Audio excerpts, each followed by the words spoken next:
전능하사 천지를 만드신 하나님 아버지를 내가 믿사오며 그 외아들 우리 주 예수 그리스도를 믿사오니 이는 성령으로 잉태하사 동정녀 마리아에게 나시고 본디오 빌라도에게 고난을 받으사 십자가에 못 박혀 죽으시고 장사한 지 사흘 만에 죽은 자 가운데서 다시 살아나시며 하늘에 오르사 전능하신 하나님 우편에 앉아 계시다가 저리로서 산자와 죽은 자를 심판하러 오시리라. 성령을 믿사오며 거룩한 공예와 성도가 서로 교통하는 것과 죄를 사하여 주시는 것과 몸이 다시 사는 것과 영원히 사는 것을 믿사옵나이다. 아멘. 우리 다 같이 자리에 앉으셔서 찬송가 1장을 하나님 앞에 올려드리겠습니다. 주님의 시간의 기도와 예배로 주님께 영광과 찬양을 드릴 수 있는 우리 넘치는 교회가 되게 하여 주심을 감사합니다. 오늘도 하나님께 영광과 찬양을 드리려고 우리 성도님들의 발걸음을 인도해 주신 하나님 감사합니다. 성도님들의 마음들이 주님께 열려지기를 원합니다. 헛되이 지나가는 시간이 아니라 성령 충만한 시간이 되기를 원합니다. 한 해를 뒤돌아보면서 감사의 시간이 되기를 원합니다. 현실은 감사할 수 없는 환경이지만 우리는 하나님 아버지의 자녀임을 명심하여 주 예수 그리스도로부터 은혜와 평강이 있기를 원하노라. 찬송하리로다. 그는 우리 주 예수 그리스도의 하나님이시요 자비의 아버지시요 모든 위로의 하나님이시며 우리의 모든 환난 중에서 우리를 위로하사 우리로 하여금 하나님께 받는 위로로서 모든 환난 중에 있는 자들을 능히 위로하게 하시는 오 주의 신실하신 그 사랑 온 땅 하늘 위에 계셔 홀로 영원하신 이름. 세월이 참 빠릅니다. 세월은 우리가 평안할 때도 흘러가고 힘들고 어려울 때도 흘러가고 있습니다. 모든 것은 다 지나가고요. 하나님께서 올 한 해 힘들고 또 어렵게 지내왔지만 그러나 이전에 깨닫지 못한 또 귀한 은혜도 우리에게 깨닫게 하신 줄 믿습니다. 아무튼 한 해 함께 이렇게 걸어오면서 우리 낙심하지 않고 좌절하지 않고 오늘 이 자리까지 와주신 우리 모든 성도 여러분에게 진심으로 감사를 드립니다. 수고 많으셨습니다. 고생하셨습니다. 마지막 주일 우리 예배를 드리면서 어떤 말씀을 같이 나눠야 할까 깊이 기도하다가 보통 때면 우리 마지막 이 연말 이 마지막 주는 결산에 대한 설교를 많이 합니다. 왜냐하면 한 해를 살아왔기 때문에 어떤 모양으로든 우리 결산을 하고 새해를 시작해야 되기 때문입니다. 그런데 올해는 제가 그 설교를 준비하긴 했어요. 설교 준비하다가 그 결산보다는 너무 힘들게 살아온 우리 성도들이 있기 때문에 위로로 말씀을 마무리하는 게 더 낫겠다 이런 감동을 주셔서 설교를 좀 바꿨어요. 결산이 아닌 위로로 한 해를 마무리하고 그리고 힘을 얻어 새해를 출발하면 좋겠다 하는 믿음이 있습니다.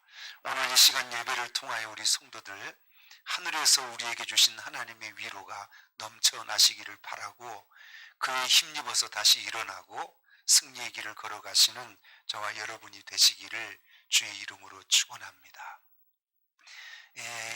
우리가 성장기를 통해서 자라오면서 나타난 여러 가지 증상들이 있잖아요. 그 중에 하나가 여드름입니다. 꼭 그 시기가 되면 여드름이 얼굴에 나게 시작하죠. 근데 여러분도 경험해 보셨겠지만 여드름은 왜 납니까? 왜 여드름이 나죠? 우리 청소년 시기에 이렇게 지나가게 되잖아요. 여드름이 나면 보통 사람들은 다 그렇게 얘기합니다. 연애할 때가 돼서 애인이 생기려고 그런다 이렇게 말합니다. 어떤 목사님이 그런 얘기를 하십니다. 청소년 때 여드름이 났는데 주변의 사람들이 이제 연애할 때가 돼서 예쁜 그 애인을 만날 때가 됐다. 그래서 여드름이 난다 그래서 여드름을 막 만졌답니다. 여러분 여드름을 자꾸 만지고 손으로 긁으면 어떻게 되는 거 아시죠? 여드름이 점점 커지잖아요. 이 목사님 생각은 그랬다는 거예요. 이왕 여드름을 통하여서 연애를 해서 예쁜 애인을 만난다면 가장 예쁜 여인을 만나고 싶어서 여드름이 크면 클수록 예쁜 여자가 올 것 같아서 여드름을 막 키웠다는 거죠. 그래서 만지고 만졌더니 여드름이 콩알만해지더라는 거예요. 나중에 골맞죠. 그래서 병원 가서 치료를 받았죠. 병원에서 의사 선생님이 그렇게 얘기했답니다. 이 여드름은 연애하라고 준 게 아니다.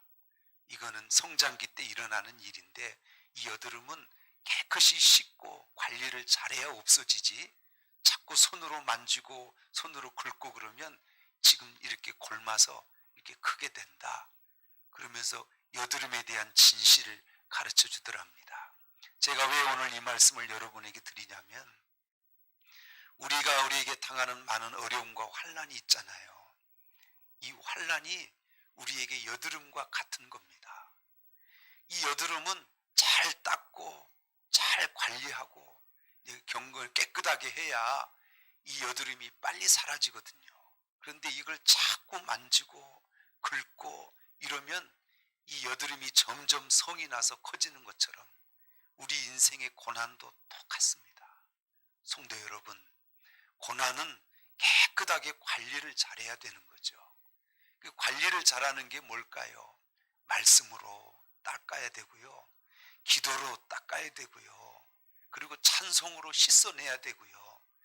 여러분, 우리에게 당하는 어떤 큰 환난과 고난도 잘 관리만 하면 이건 쉽게 없어지고요, 그 가운데 하나님이 주신 영광의 은혜만 남게 될 줄 믿습니다. 어쩌면 우리는 이 한 해를 지나오면서 가장 큰 여드름을 경험했잖아요. 그게 코로나라고 하는 여드름. 우리 이것 때문에 많이 속상해하고 또 화도 나고 또 이제 견딜 만큼 견디다 안 되니까 지쳐가기도 하고, 이러면서 우리가 한 해 동안 가장 많이 들었던 단어가 있다면 여러분, 그게 뭔지 아시죠? 지난 1년 동안 하루도 빠지 않고 봤던 뉴스가 있다면 뭔지 아시죠? 코로나. 온 백성의 관심이 다 어디 있냐면 코로나에만 있었습니다. 연구하시는 분들에 의하면 사람은 자꾸 관심을 갖는 것에 대하여 그게 집중돼서 사람은 그렇게 빠져간다는 거예요. 사실 코로나 이후에도 우리 주변에는 생각할 것들이 얼마나 많은지 몰라요. 그런데 1년 내내 우리의 관심과 집중은, 그리고 수없이 들었던 단어는 코로나라고 하는 단어 아닙니까? 여기에 우리가 너무 빠져들어간 거예요. 그래서 여러분, 지금부터는 이 여드름을 계속 우리가 만지거나 그걸 긁어서 큰 상처로 만들지 말고 이제부터는 하나님 말씀으로, 찬송으로, 기도로 이걸 씻어내서 이 여드름을 깨끗이 해결해야 될 때인 줄로 믿습니다. 그렇게 하실 수 있는 분이 누구냐면 그분이 우리가 믿는 여호와 하나님인 줄 믿습니다. 오늘 본문 3절을 한번 보시면, 우리 같이 한번 3절 한번 읽어보실까요? 3절 한번 띄워주시죠. 자, 시작. 찬송하리로다. 그는 우리 주 예수 그리스도의 하나님이시요 자비의 아버지시요 모든 위로의 하나님이시다. 그랬습니다. 여기 3절 첫 그 내용을 보면 찬송하리로다 이렇게 돼 있어요. 이 찬송한다 이 말을 오늘 왜 이렇게 기록했나 이렇게 살펴보면, 일단 이 고린도 후서의 배경을 좀 살펴보면요, 사도 바울이 고린도 교회를 개척했어요. 근데 여러분, 이 고린도 지역이라고 하는 이 지역이 굉장히 상업지역이요, 무역지역이어서 부를 누리는 잘 사는 그런 도시였습니다. 근데 사도 바울이 전도를 할 때 부자를 전도했겠어요? 서민을 전도했겠어요? 서민이었습니다. 그래서 이 당시에 서민들이 고린도 교회 주축 멤버들이었습니다. 근데 여러분, 역사적으로 보면 이 시대에 고린도 교회의 핍박이 굉장히 많았다 그래요. 이 당시에 성도들이 겪는 이 고통이 뭐냐면, 첫째, 서민으로서 겪는 고통인데 이게 상대적인 게 있잖아요. 세상 사람들은 잘 사는데 우리는 이렇게 가난 속에 살아야 하는 여기에 대한 아픔이 있잖아요. 그런데다가 또 핍박이 오는 겁니다. 그래서 예수를 믿으면 추출을 당하는 거예요. 가정에서 쫓아내고요, 직장에서 잘리고요, 사회에 굉장히 많은 불이익을 당하며 안 그래도 서민으로서 힘든데 신앙 때문에 더 고통을 당하게 됐다는 거예요. 어쩌면 오늘 우리 시대의 우리의 모습이라고 볼 수도 있습니다. 안 그래도 힘든데 우리 신앙적으로도 많은 위협을 받고 있는 이런 때가 아니겠습니까? 이때에 사도 바울이 이 고린도 성도들에게 어떤 말을 전해야 될까 하다가 오늘 이 1장 우리 김혜성 권사님 읽으셨지만 이 위로의 말씀을 고린도 교회 성도들에게 들려줬다는 거예요. 그 중에 이 3절 첫 부분을 보면 찬송하리로다 이렇게 시작해요. 여러분, 이 고통과 절망, 이 고난과 환난의 때에 여러분 웬 말입니까? 왜 찬송하리로다 이런 말을 하겠습니까? 그때는 울어야죠. 탄식해야죠. 상황은 그런 상황 아닙니까? 그런데도 불구하고 사도 바울은 찬송하자, 다른 말로 바꾸면 노래하자 이런 뜻 아니겠어요? 그럼 여러분, 오늘 우리가 이 시대에 이 고통과 어려움 속에 살아가지만 하나님께서 우리에게 원하는 게 뭘까요? 오늘 이 고난의 밤, 이 힘든 시기에 하나님은 우리가 찬송하기를 원하고 있는 거지요. 여러분, 할 수 있습니다. 세상 사람은 어렵지만 우리에게는 능히 그렇게 위로하시고 우리에게 은혜를 부어주실 하나님이 계시기 때문입니다. 지금 우리는 1년 동안 이 고난을 겪어왔잖아요. 근데 유럽의 역사를 보면 17세기에 30년 전쟁이 있었답니다. 3년도 아니고 30년 동안 수없이 많은 사람들이 전쟁을 통하여 굶주리고 그리고 고아가 생겨나고 그리고 수많은 사람들이 죽어갔어요. 이런 우리 1년만 겪어도 이렇게 힘든데 30년을 전쟁을 치렀습니다. 이 전쟁을 치르고 나서 어떤 헨켄 나우어라고 하는 사람이 30년 동안 노래들을 이렇게 다 모아봤다는 거예요. 그런데 뜻밖의 그가 소집한 이 노래들을 이렇게 살펴보니까 2만 5천 곡이 있는데 그 중에 2만 곡 정도가 주옥 같은 노래였다는 거예요. 이전에 평화로웠던 시대에 볼 수 없는 가장 뛰어난 주옥 같은 노래들이 30년 전쟁의 고난 속에서 이 아름다운 노래들이 탄생했다는 거죠. 사랑하는 여러분, 하나님께서 우리에게 주시는 아름다운 노래는 평안할 때 나타날까요? 고난 속에서 그 노래가 나타날까요? 맞습니다. 진짜 사람의 마음을 움직이고 감동시키는 노래는 평안할 때 만들어지지 않아요. 고난과 환난의 밤에 그 아름다운 감동의 노래가 나타나게 되는 거죠. 그래서 성도 여러분, 어쩌면 우리에게 주시는 이 고난의 밤, 이 힘든 시기는 하나님이 이전에는 맛볼 수 없는 가장 감격적인 은혜와 찬송을 우리에게 주시려고 이런 어두운 고난을 우리에게 주실 수도 있다 하는 것을 우리가 깨닫게 되는 거죠. 자, 그래서 오늘 본문을 통해서 하나님께서 우리에게 주시는 이 위로는 우리에게 또 어떤 열매를 맺게 하는지 이 내용을 우리 같이 또 살펴보며 은혜를 나누려고 합니다. 자, 우리 3절 읽으셨고 4절 한번 읽어볼까요? 4절 시작. 우리의 모든 환난 중에서 우리를 위로하사 우리로 하여금 하나님께 받은 위로로서 모든 환난 중에 있는 자들을 능히 위로하게 하시는도다. 자, 그렇게 말씀하셨고, 우리 9절을 한번 보시면 우리는 우리 자신이 사형 선고를 받은 줄 알았으니 이는 우리로 자기를 의지하지 말고 오직 죽은 자를 다시 살리시는 하나님만 의지하게 하심이라. 자, 그랬습니다. 이 두 가지를 제가 이렇게 두 구절을 읽었는데, 위로를 주시는 이유가 뭐냐면, 하나는 내가 받은 이 고난을 통해서 다른 사람을 위로하게 하시려고 이 고통과 고난을 주셨다, 이 얘기가 하나고, 또 하나는 하나님만 의지하게 하기 위해서 이 고통을 주셨다, 이게 두 번째입니다. 자, 두 번째부터 한번 살펴보겠습니다. 하나님께서 우리에게 세상을 의지하지 말고 나를 의지하지 말고 하나님만 의지하게 하기 위해서 하나님이 이 고통을 우리에게 주신 거예요. 그리고 위로를 부어주셨다는 거죠. 성도 여러분, 우리가 하나님을 의지하게 될 때가 내가 잘 될 때, 그리고 평안할 때, 그때 하나님을 의지하게 되나요? 아니면 정말 힘들고 어려운 고난 속에서 하나님을 더 의지하게 되나요? 그렇지요. 제 자신도 마찬가지고 우리 성도 여러분도 다 경험해 봤으리라 믿습니다. 그래서 여러분, 이 환난, 이 고난은 사실 진짜 힘든 거거든요. 여기서 많이 낙심하고 좌절하고 불평하고 원망하고 쓰러지거든요. 근데 신기한 건 하나님을 의지하는 사람은 이 고난 가운데 뭐가 나타나냐면 위로가 있어요. 그래서 그 위로를 통해서 앞서 제가 말씀드린 것처럼 찬송이 나타나기 시작합니다. 하나님의 기적과 은혜가 나타나기 시작하는 거죠. 여러분 집에 가서 한번 잘 살펴보십시오. 우리 11절까지 읽었는데 이 본문 속에서 위로라고 하는 단어가 몇 번 나오나? 제가 세어보니까 10번 나옵니다. 근데 환난이라고 하는 단어는 4번, 고난이라고 하는 단어는 3번, 환난과 고난을 합치면 7번 나오고 위로라고 하는 단어는 10번 나와요.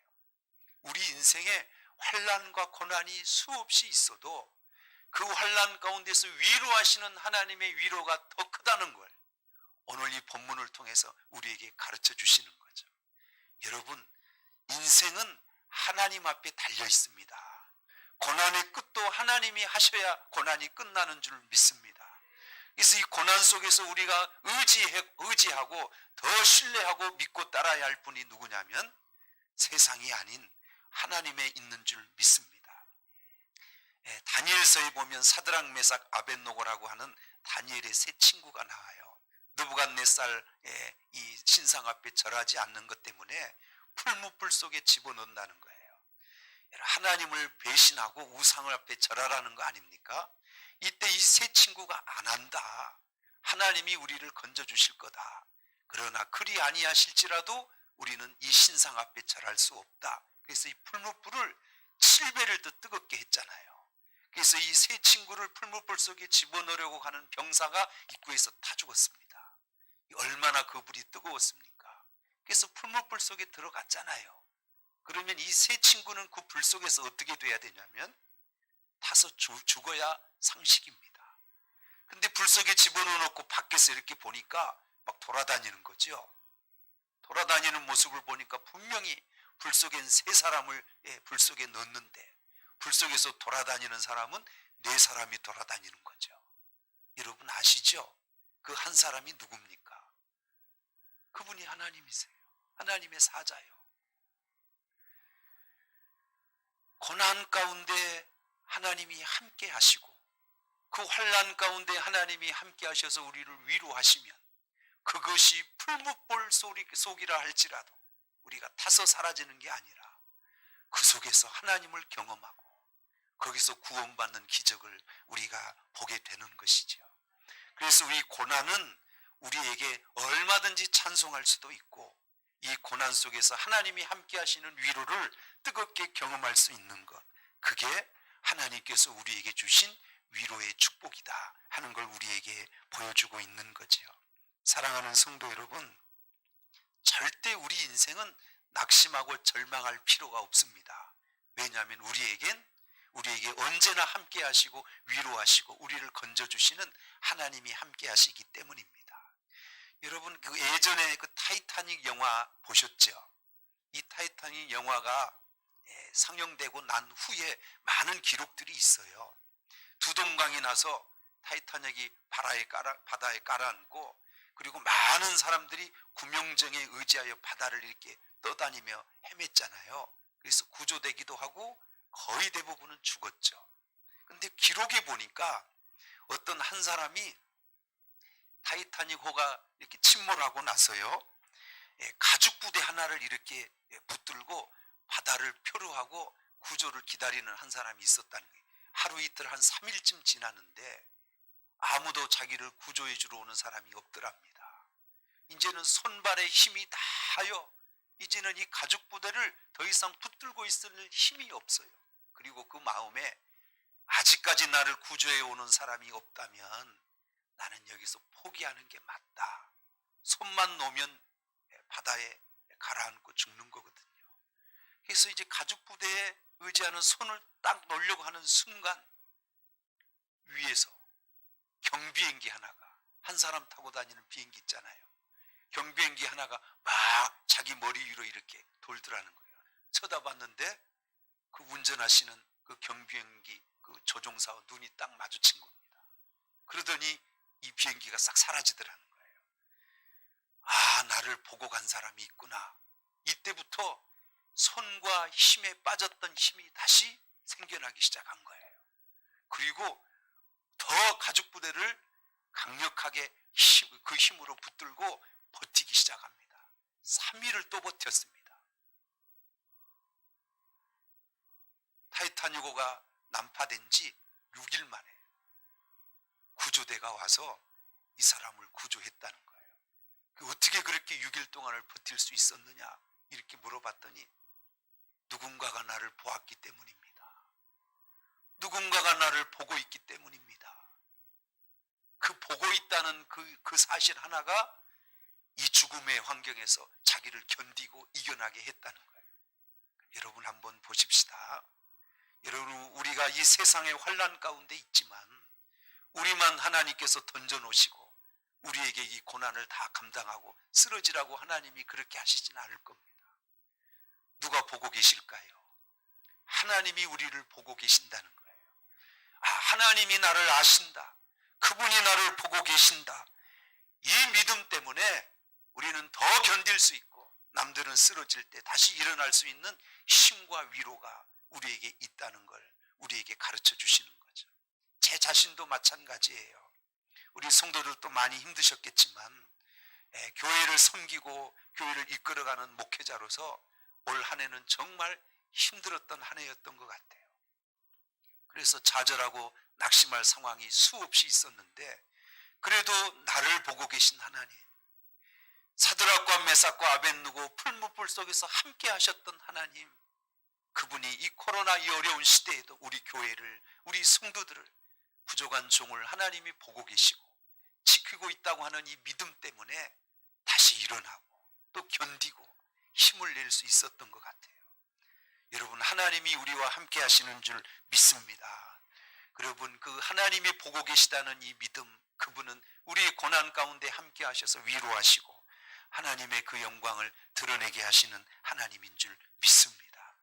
자, 제가 이제 하나님만 하기 위해서 이 고난을 우리에게 주셨다 이렇게 말씀드렸고, 또 하나는 내가 받는 이 고난, 이 위로를 통하여 내가 또 다른 어떤 사람을 위로하게 하시려고 이 고난을 우리에게 주셨다 이렇게 말씀드렸습니다. 이게 무슨 얘기냐면, 사람은요 위로를 어디서 받냐면, 예를 들어서 대학의 시험에 누가 떨어졌어요. 근데 누가 와서 괜찮아 또 보면 되지 이렇게 한다 하여 위로가 안 된다는 거예요. 근데 대학 2번 떨어진 사람이 와서 그 사람 위로하면 그 사람이 위로가 되는 겁니다. 무슨 말인지 이해되시죠? 교통사고로 손 하나를 잃어버렸어요. 얼마나 절망스럽겠습니까? 근데 누가 와서 위로를 해도 손 하나 잃어버린 이 사람의 마음을 풀어줄 수가 없어요. 그런데 어떤 분이 손 2개를 잃은 사람이 있어. 이 사람이 와서 그래도 살 수 있어, 나 사는 거 봐 하고 위로하면 이 사람이 위로가 되는 겁니다. 왜 하나님께서 우리에게 이런 고통과 어려움을 주시냐면, 내가 당한 이 고난, 이 고통이 내가 이겨서 하나님의 위로를 통하여 이기기만 하면 또 다른 누구에게 또 위로를 줄 수 있는 사람이 되기 때문에 하나님이 우리에게 이 고난을 이기게 하신다 이렇게 말씀하고 계시는 거죠. 사랑하는 성도 여러분, 육신이 질병을 통하여 고통당하여 사경을 헤매는 분이 계십니까? 여러분, 주님 위로를 받고 회복하시고 이기시면 됩니다. 여러분이 많은 질병으로 고통당하는 자를 위로하고 그들을 이끌어낼 수 있을 줄 믿습니다. 왜냐하면 내가 경험해 봤기 때문에, 그 고통을 내가 다 이겨봤기 때문에 당신도 할 수 있다고, 하나님이 기도하면 우리의 질병도 이기게 하신다고 내가 산 증인이라며 얼마든지 위로할 수 있지 않겠습니까? 혹시 사업에 실패한 분이 계실까요? 여러분, 사업도 하나님이 실패하지만 다시 얼마든지 일으켜내시는 분이 하나님이시잖아요. 기도하고 주님 앞에 몸부림쳤더니 무너진 사업이 다시 회복되었다고. 그렇게 승리하시면 여러분, 사업으로 고통당하는 많은 분들에게 여러분, 당신도 기도해 봐요. 하나님 의지해 보세요. 사업이 다시 일어납니다. 그들에게 위로를 할 수 있고 그들을 이끌어갈 수 있지 않겠습니까? 이 일을 하게 하시려고 하나님이 우리를 고난 가운데 두셨고 그 고난에서 우리를 위로하사 다시 이기게 하신다, 이렇게 말씀하시는 거죠. 성도 여러분, 가난하고 고통과 어려움을 당할 때 왜 하나님을 믿는데 하나님이 내게 이 고난과 이 고통을 주시냐고 이렇게 원망하고 불평할 게 아니라 이 고난과 환난을 하나님과 함께 잘 이기십시오. 그리고 여러분, 쓰러져서 포기하지 말고 그 고난 가운데 함께 하신 하나님이 위로하셔서 힘을 주시면 여러분 일어나시면 됩니다. 우리 힘으로는 못 일어나지만 하나님이 나를 도우시고 힘 주시고 위로하시면 고린도 교회 성도들이 이겨서 이렇게 간증의 일들을 이뤄낸 것처럼 오늘 우리도 많은 사람들을 위로하고 그들을 이끌어내는 하나님의 은혜를 우리를 통하여 보게 될 줄 믿습니다. 제가 앞서 이렇게 단어를 좀 설명했잖아요. 위로라고 하는 말이 10번 나와요. 고난과 환난이 합해서 7번 나와요. 근데 여러분, 본문을 잘 보시면 우리 4절 한번 읽어볼까요? 4절. 우리의 모든 환난 중에서 우리를 위로하사 우리로 하여금. 자, 제가 한 절만 읽었는데 우리라고 하는 단어가 3번 나오잖아요. 그래서 전체 오늘 본문을 읽어보니까 16번이 나옵니다.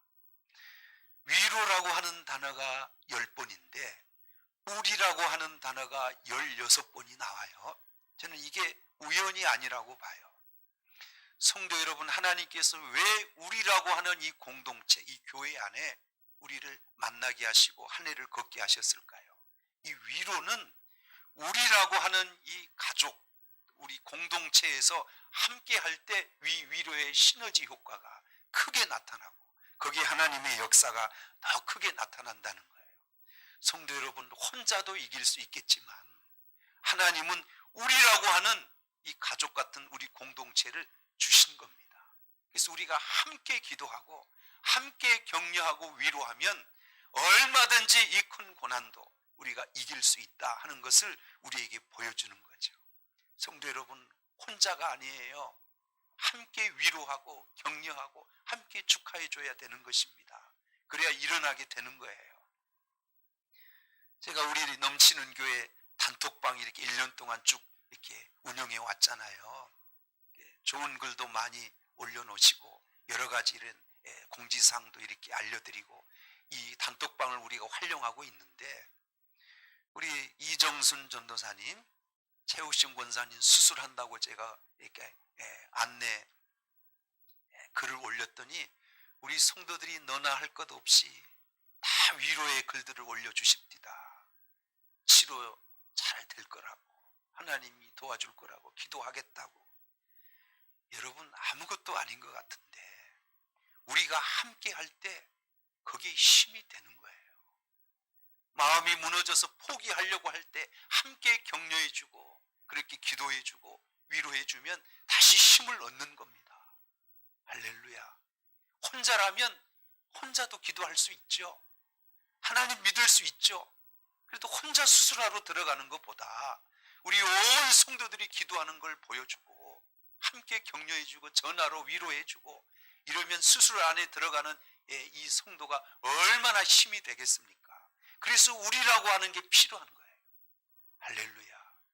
우리 장로님 생신이라고 또 올렸더니 다 축하한다고 또 올리잖아요. 여러분, 혼자 축하받는 것보다 우리라고 하는 모든 성도들이 함께 축하하면 그 기쁨이 얼마나 더 커집니까? 부탁드립니다. 우리 성도 여러분, 왜 저 성도는 저렇게 고난만 받아? 하고 정죄하지 마시고 그 고난받는 성도를 우리 함께 위로해주고 기도해주고 격려해주는 우리라고 하는 이 믿음의 공동체가 있어야 할 줄 믿습니다. 할렐루야. 여러분, 저도 힘듭니다. 저도 좀 위로해 주시고, 우리 장로님, 권사님, 우리 모든 성도들 이렇게 살펴보면 정말 힘든 성도들이 많이 있거든요. 그들을 누가 위로해야 할까요? 물론 하나님도 위로하시지만, 그러나 오늘 본문을 보면 우리라고 하는 이 단어를 기억하시고 함께 우리가 위로해 줄 때 그 승리와 그 영광은 더 크게 나타나게 될 줄 믿습니다. 한 방에 어린아이들이 있었어요.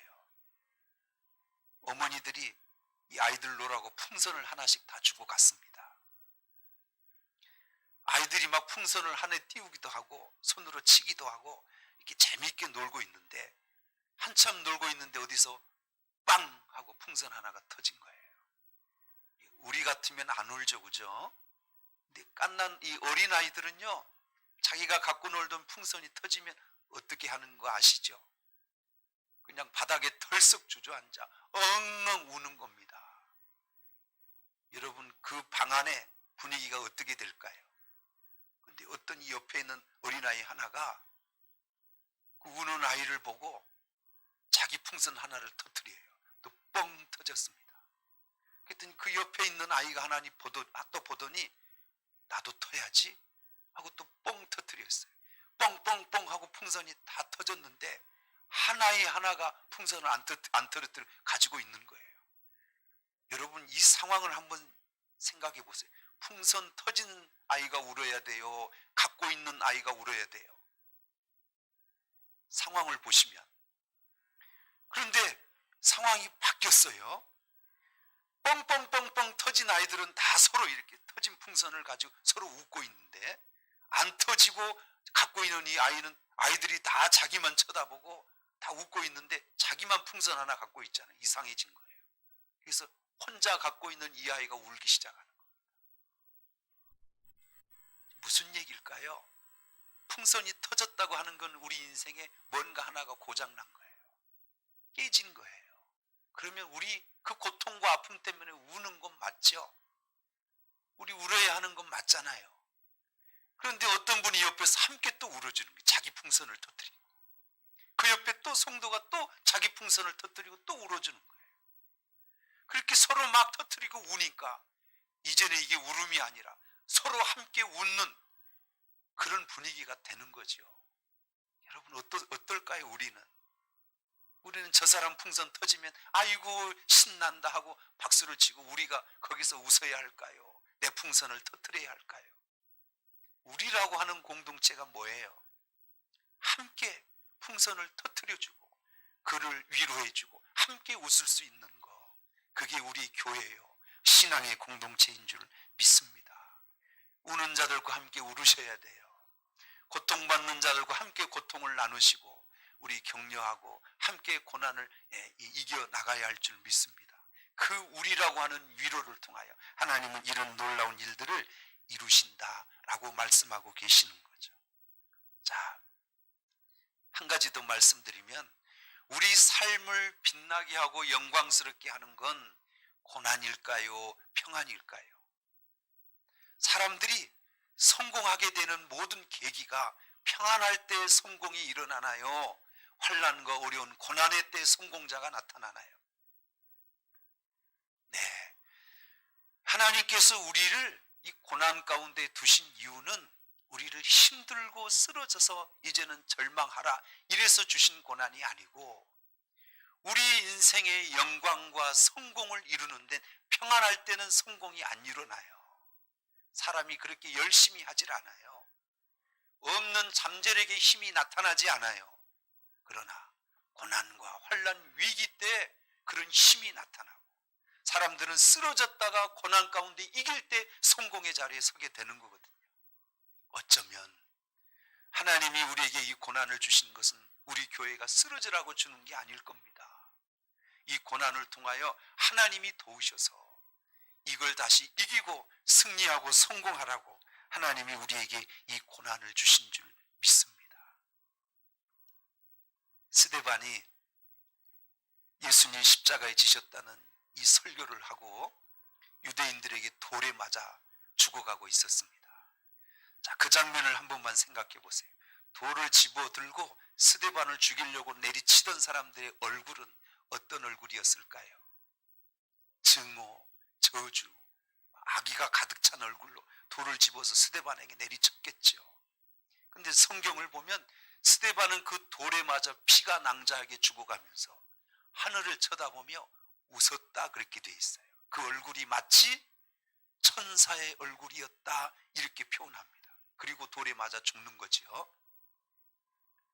자, 그를 가해하고 죽이는 자들의 얼굴은 증오와 분노와 그런 죄악된 얼굴이지만 그 돌에 맞아 하늘을 보고 천사의 얼굴을 가졌던 이 스데반의 얼굴은 어떻게 해서 그런 기쁜 얼굴을 가질 수 있었을까요? 그 고난, 그 어려울 때 성경을 보면 스데반이 하늘을 보니 보좌에 계신 예수님께서 벌떡 일어나는 모습을 봤다. 그리고 그 얼굴이 천사의 얼굴과 같았다. 이렇게 표현하고 있습니다. 자, 이제 저를 보십시다. 성도 여러분 많이 힘드시지요?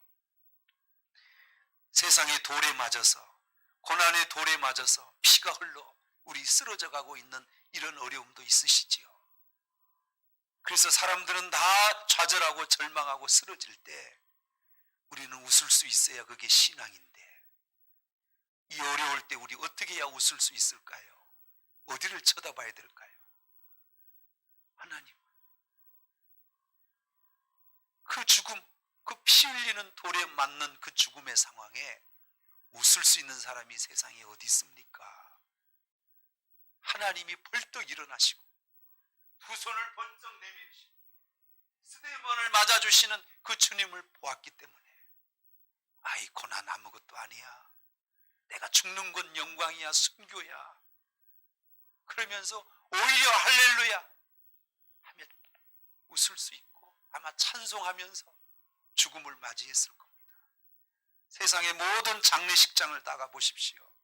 다 어이 어이 어이 이런 소리만 나지 노래 소리 나는 장례식장 가보셨어요?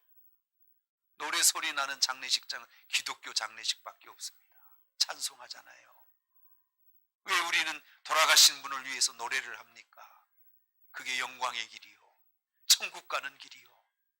가장 슬픈 장례식에 왜 우리는 노래를 할까요? 사실 그게 슬픔이 아니라 우리에게는 천국의 기쁨이 있기 때문입니다. 그래서 우리가 웃고 노래하고 그러는 거 아니겠습니까? 성도 여러분, 우리 얼마든지 웃을 수 있고 얼마든지 우리 기뻐하며 승리할 수 있습니다. 그건 우리 환경에 있는 것이 아닌 위에서 우리를 지켜보고 위로하시는 하나님이 계시기 때문에 우리의 눈이 그분을 바라봐야 할 줄 믿습니다. 마귀 나라에서 회의를 했답니다. 우리 많은 이 사람들을 어떻게 하면 그들이 갖고 있는 기쁨을 다 없애버릴 수 있을까? 회의를 하고 그들이 내놨던 대책이 뭐냐면 모든 사람들이 거짓으로 웃게 만들면 된다. 그래서 많은 사람들에게 거짓 웃음을 다 뿌렸어요. 이 사람들이 갑자기 이렇게 된 거예요. 슬퍼도 웃고 무슨 일을 해도 웃고 집에 가서도 웃고, 근데 이게 다 거짓 웃음이에요. 이게 거짓으로 막 이렇게 웃다 보니까 사람들의 마음속에 뭐가 없어지냐면 진짜 웃어야 할 기쁨이 사라져버린 겁니다. 다 가식이 돼버린 거예요. 사람들이 얼마나 피폐해 버렸겠습니까? 이 모습을 보고 천사들이 모여서 회의를 했어요. 저 사라진 사람들의 마음의 기쁨을 어떻게 다시 살려낼 수 있을까? 천사들이 내놓은 대책은 그거였어요. 사람들의 마음에 우리의 눈물을 심어주자. 그래서 천사들이 사람들의 마음에 눈물을 다 뿌렸어요. 그랬더니 사람들이 울기 시작하는 거예요. 울더니 그 우는 그 효과를 통해서 다시 속에 잃어버렸던 기쁨들이 솟아나기 시작했다는 거예요. 성도 여러분, 사실 힘들 때는 울기도 해야 합니다. 하나님 앞에 부르짖고 매달리고 그렇게 간구하고 기도해야 합니다. 그때 하나님께서 우리에게 사라진 기쁨을 회복시키시고 우리 잃어버렸던 믿음을 회복시키셔서 하나님께서 우리를 승리케 하시는 그 은혜를 보게 될 줄 믿습니다. 성도 여러분, 말씀을 정리하려고 합니다. 우리 한 해를 정말 어렵고 힘들게 지나오셨는데 왜 그거밖에 못했어요? 왜 믿음의 열매가 없어요? 이렇게 결산하는 것보다 이 고난을 주신 이유가 뭘까? 한 해를 이렇게 어렵게 지나오게 하신 하나님의 뜻이 뭘까? 하나님 우리에게 어떤 걸 주시고 계시나? 이 고난 속에 하나님 우리에게 위로를 주신다. 아멘. 그리고 우리가 하나님 앞에 받은 위로로 말미암아 많은 사람들을 다시 위로하게 하는 위로의 통로가 되게 하신다. 그리고 우리는 잘 몰랐는데 이 고난 때문에 더욱더 하나님을 의지하게 됐고 고난 속에서 사람들은 절망하고 있을 때 우리는 스데반처럼 웃을 수 있는 하나님의 기쁨을 찾았다. 이렇게 한 해를 마감하신다면 여러분 지난 한 해 동안 걸어왔던 우리의 고난이 결코 우리에게 유익된 고난이 될 줄 믿습니다. 하나님 뜻없이 주시진 않았을 거예요. 성도 여러분, 우리 함께 위로하십시다. 그리고 하나님의 위로가 넘치시기를 바랍니다. 그래서 세상에 줄 수 없는 기쁨을 함께 누리는 저와 여러분이 되시기를 주의 이름으로 축원합니다. 네, 오늘 주신 말씀 기억하시고 우리 찬송 1절만 찬양하고 한번 기도하겠습니다. 네, 우리 주님 바라보시고 환경만 묵상하면 불평만 나옵니다. 고난은 쳐다보는 게 아닙니다. 고난의 때 하나님을 바라보셔야 됩니다. 내일은 난 몰라요. 내일은 난 몰라요. 하루하루 살아요. 불행이나요. 그렇지요. 내 뜻대로 못되요. 험한 길을 가고 끝은 없고 보내요. 주님의 숲할레미사 내 손 잡아 내일은 난 몰라요. 장래 그러나 하나님은 믿습니다. 나를 인도하신 성령을 의지합니다. 주여 평탄한 길 주옵소서. 우리 함께 기도하는 시간 갖겠습니다. 성도 여러분 수고하셨습니다. 하나님께서 여러분을 붙들고 계십니다. 1년 동안 힘든 고난의 삶에 우리를 던져놓듯 방치하신 게 아니라 풀무불 속에 사드락 메삭 아벳느고와 함께 불 속에 계셨던 하나님이 함께 하신 것처럼 오늘 지난 1년 동안도 하나님이 함께 하신 줄 믿습니다. 그분은 우리를 위로하시는 분이십니다. 위로를 통하여 이기게 하시고 승리케 하시는 분이십니다.